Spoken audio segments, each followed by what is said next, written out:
So welcome back to DC Silver Age Storytime, and today's story comes from Adventure Comics 323, published in August 1964, with story by Jerry Siegel and art by John Forte, and this is called The 8 Impossible Missions.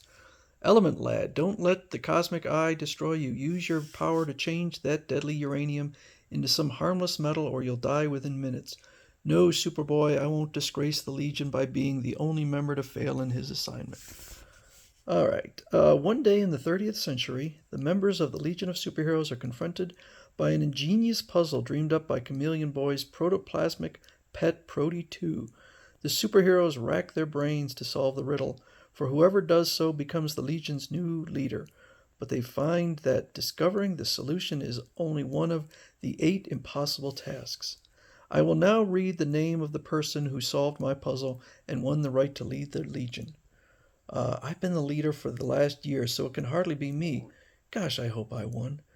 With the computer brain, I'll bet Brainiac 5 solved the puzzle.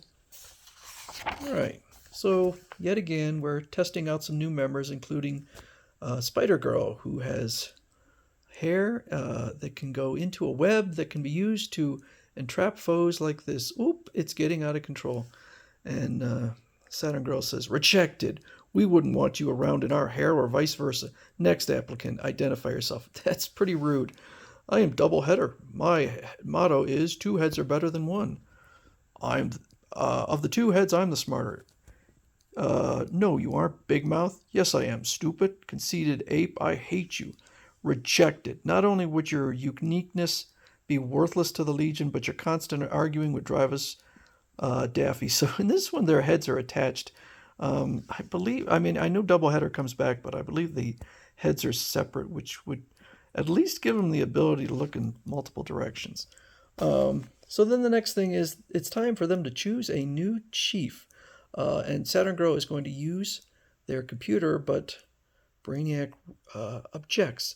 Because I have a computer mind, I'd win easily. It's got to be decided in some other way. Attention, Legionnaires, Proty II, Chameleon Boy's Protean pet, putting in telepathically. Excuse me, but I think I can solve your problem. So he's going to come up with a series of tests for them, and he starts by changing himself to look into. It's not tests; they have to solve a riddle. He makes himself look like Bizarro, and then writes his name backwards, Proty. Mentally, I haven't changed. Listen, I figured out a terrific puzzle, and this medallion is the clue to the answer. And so he's going to task each one of the Legionnaires to perform an assignment, and there will be clues in each assignment. So the first one is he wants Saturn Girl to compete in an interplanetary rodeo on the planet Rhorbus. So she flies out there, and we get various rodeo-type things, including dinosaur throwing contest, which she does not compete in, but she does compete in the Kango Bronc. It's a race, and the Kango Broncs all have these helmets on to keep them. They've been equipped with mind-blinding helmets, so they'll race, not fight. All right, so Saturn Girl's steed is kind of bucking, and so she has an idea. She sees, using her telepathy, she sees that her Kango Broncs mate is right down there, and she uses the mate to guide him and I guess calm him down.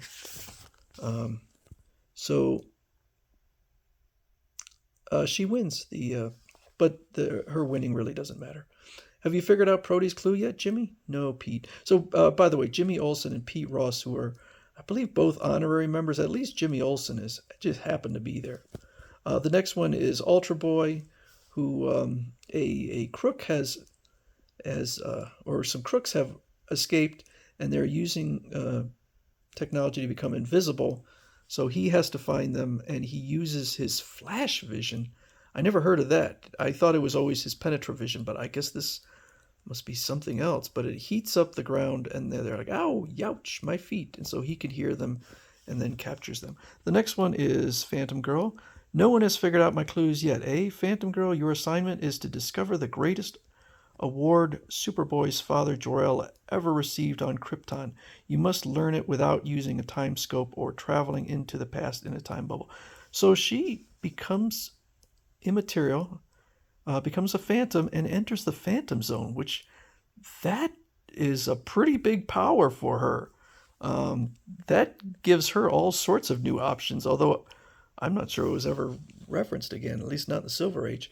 So she goes in, there's only one criminal left in there, and he had the longest sentence. So she mentions that Superman has released every other criminal, um, which I'm wondering where they're at then.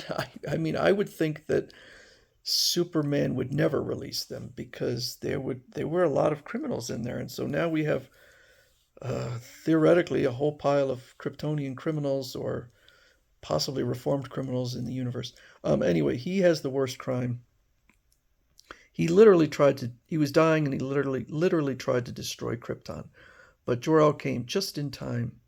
That disposes of your evil machine. Fortunately, the shockwave locator rod I invented enabled me to locate the secret laboratory before it was too late. So he got the longest sentence of anyone. But he will tell her what Jor-El's biggest award was, and that was the brain of Garf Og, a great genius whose living brain was preserved in a crystal globe when the rest of his body perished.